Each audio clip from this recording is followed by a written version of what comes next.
Hi there, welcome. My name's Josephina Francis. My name's Harry Cook. I'm Luke Spain. I'm George Siegel. And this is our Nutella Belvita co-brand for our marketing assessment. We chose these two products because the taste of Nutella we wanted to keep, however we wanted to look at a lower sugar count, and also we wanted to venture into the breakfast market. That's why we linked with Belvita, in order to try and have a healthier market and expand our product range. So then we're looking at Ferrero themselves, the back company for Nutella. They're founded in 1946 in Italy. They employ over 21,000 people now, and as of 2016 they were ranked as the most reputable company in the world, showing growth of 8.2%. And we focus specifically on one of Ferrero's biggest product ranges, which is Nutella, a hazelnut chocolate spread sold in over 75 countries, with a huge social media following. And it's such a prestigious brand that even has a World Day named after it on February the 5th, where fans can share recipes with each other. And in 1988, they even had a 3-year sponsorship of the Italian national football team.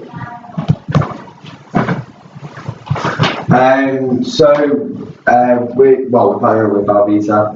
We're owned by Mondelez. And so since they took over, since Mondelez took over Kraft Foods, they've been investing very heavily in the marketing company for Belvita.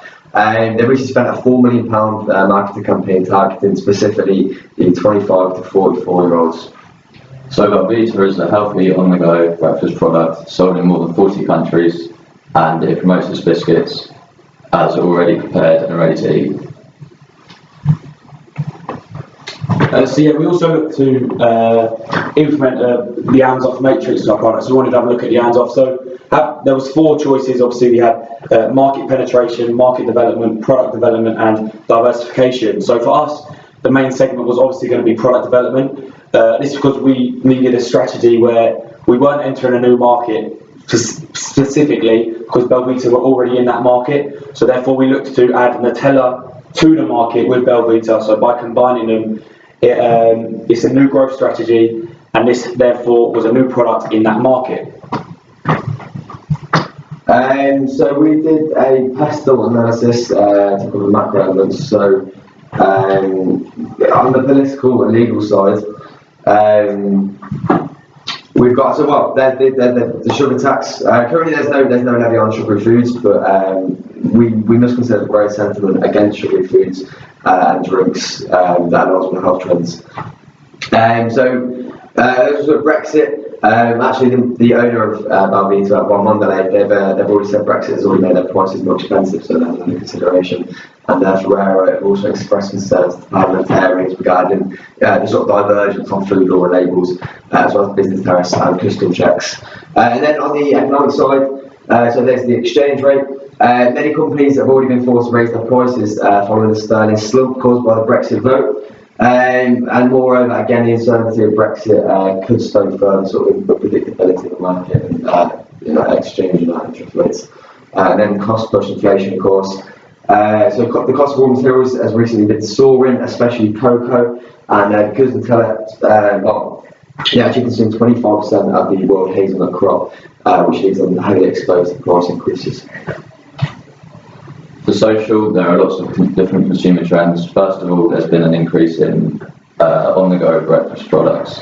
There's also been an increase in the consumer want for nuts and all natural ingredients. The technological, there's a need to respond to the customer base, keeping up with all the latest trends, increased amounts spent on R&D and economies of scale. Environmentally, they need to abide by CO2 emissions, and there is a high demand for environmentally friendly brands. Then moving on, me and Luke had a look at Porter's 5 forces. So we looked at another place. So Porter's is obviously it's a method where it identifies and analyses 5 competitive forces that shape every industry. Me and Luke had a look at this. So we look at this 5. So the first one is threat of new entry. So this is the definition of the threat of new entry. It refers to a threat of new competitors posing to existing competitors. So in terms of our market, having a look at it, we found out that it was only 47% of people eat breakfast biscuits, which in comparison to other markets it's actually quite a high amount, but that still shows there's still 53% of people that they are able to target. So we're looking at competitors that would potentially enter the market. The problem they would have is that Belvita is such a recognised brand already. They would have to spend a lot of money on advertising to try and challenge our product, because with the likes of Belvita and Nutella, they're two massive companies with huge reputations. So we would be confident that they wouldn't be able to do that. Yeah, and I looked at supply power, and specifically in the breakfast bar market, there's a large number of suppliers, which is our strength for our co-brand, because having high levels of competition among the suppliers works to both decrease their individual power and the prices they can set. It also means low switching costs for our co-brand should our current supplier decide to up their prices. In the chocolate industry, it's slightly different though, because the production of chocolate is cocoa dependent, and that's not available everywhere. So suppliers do have a bit more power in that regard, which could be a possible weakness for co-brands. The third force that we have is the buyer power. So this is essentially the pressure that consumers themselves could put on the business that we run, or competitors. So with the market that we're in, the maximum price you're looking to pay for a breakfast biscuit is probably around £3.50, which means because of the low cost, there is a massive buyer pressure on us to try and deliver the highest quality goods that we can and offer better service, because otherwise buyers can simply shift to our competitors. So the big advantage we already have is that Belvita are offering the #1 nutritional product in the market. No one can compete with them. So this means that despite the fact that our product is a little bit more expensive than rivals such as the Special K bar or something like that, we are confident enough that even with the increase, people will still want to buy our product. So then the fourth force is the degree of competition. So this is the extent to which firms in an industry put pressure on one another. So this is where, in our market, where there's a fierce rivalry, competitors will attempt to steal market share from each other. So you're looking at, again, Special K, Cadbury's, companies like this looking to take our customers and our consumer base.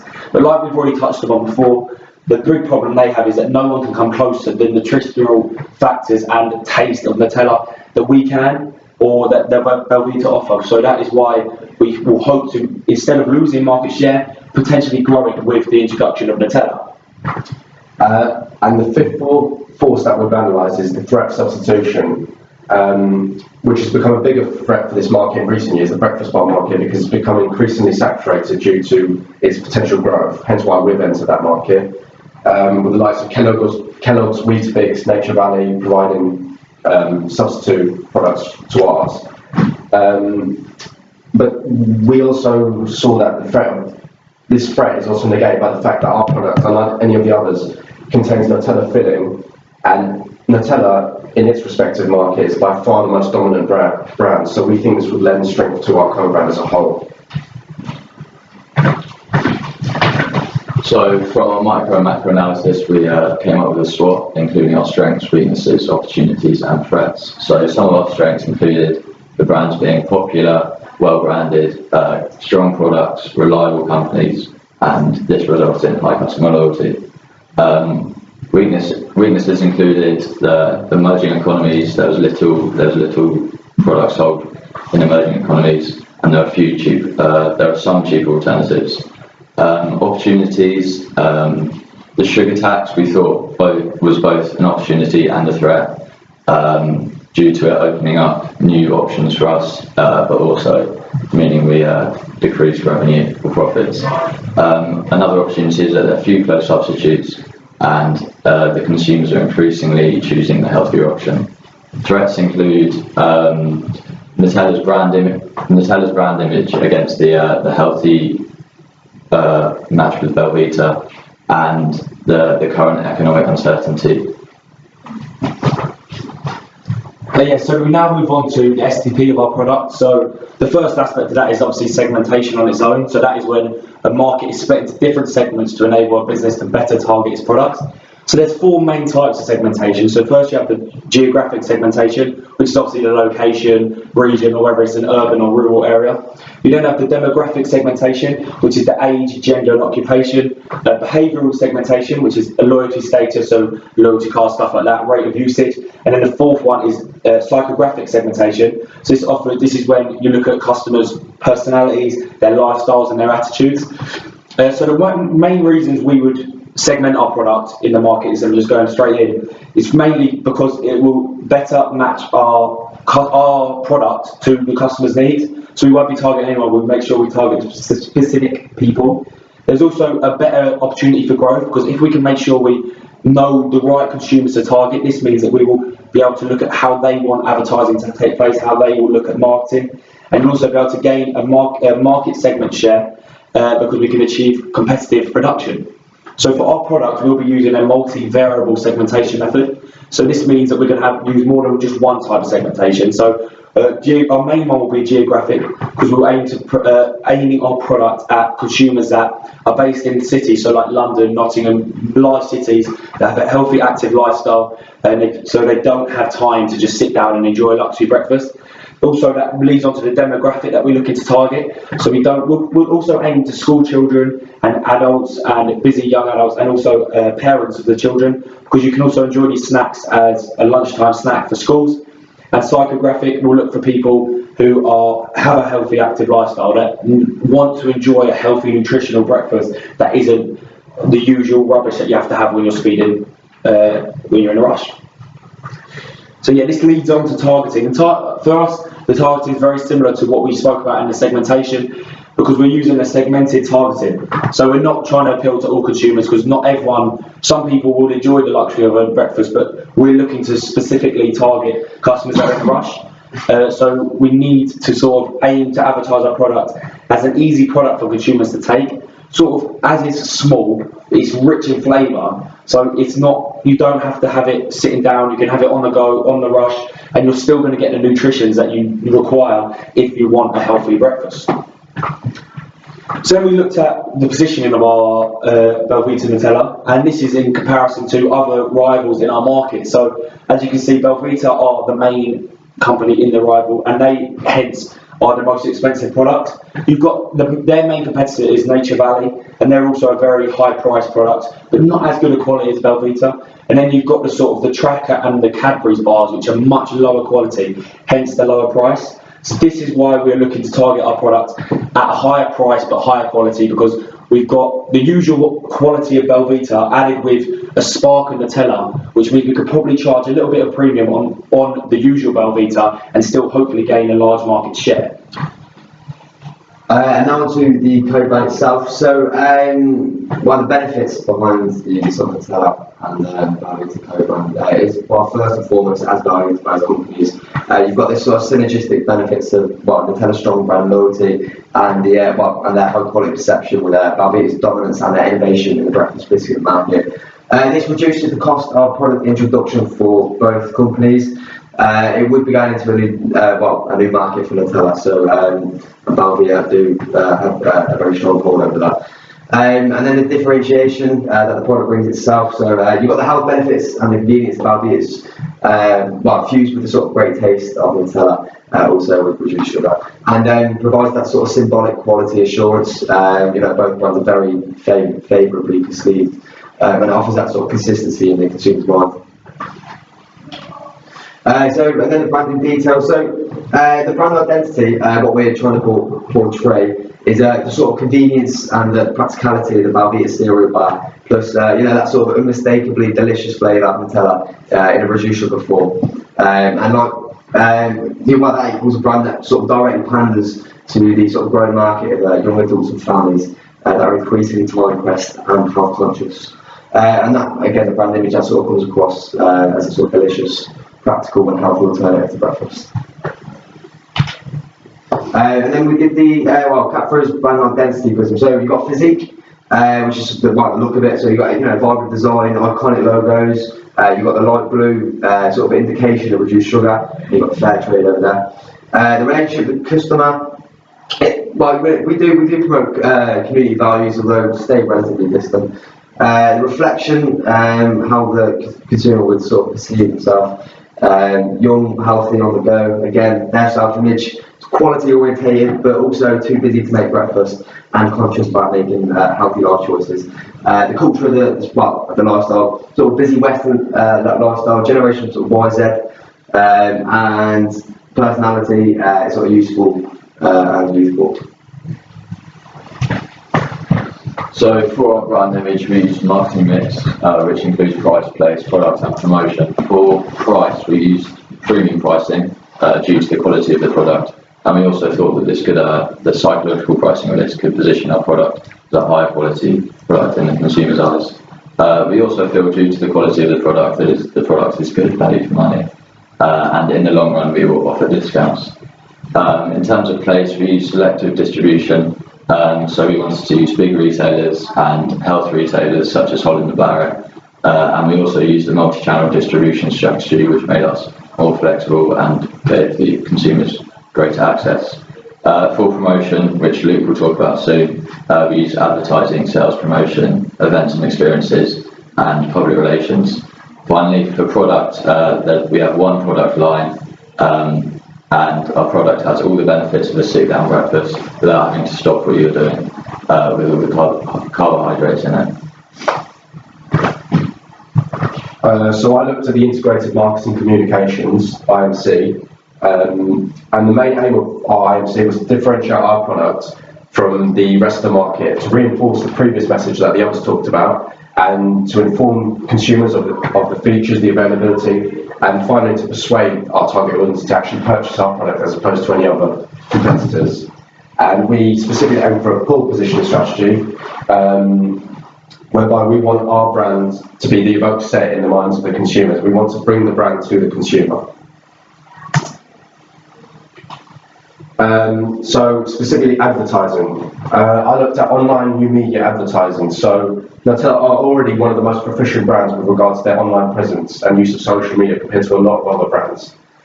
They've built communities on Facebook, Twitter, Pinterest, Instagram, etc. And we hope to utilise this online infrastructure they already have in place to inform buyers of the co-brand with Belvita.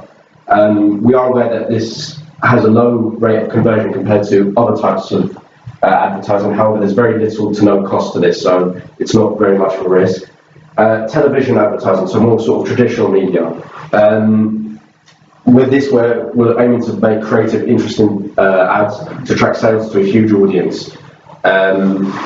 Also, with this, we're able to specifically target certain demographics by placing ads in a certain time slot, after certain programs, so after cartoons, so we can appeal to sort of families, after sort of certain TV shows to appeal to our young adult audience.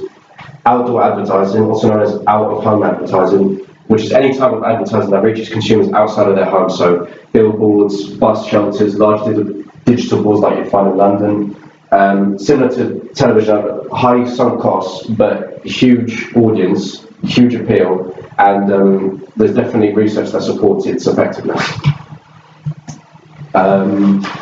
Second type, sales promotion. So again, new media, we can also give this out in a digital format. So for example, other companies have done things where they've printed individual codes on the packaging of their product, which we plan to do, and then this can be entered into a dynamic website, giving that consumer a chance to win a prize, anything from free screensaver to cash prizes. That incentivises the buying of our product. Free samples, giving passing customers free samples in places like supermarkets and shopping centres to appeal to our specific demographics, i.e. young adults, families. Also shows trust in our product to give it away for free.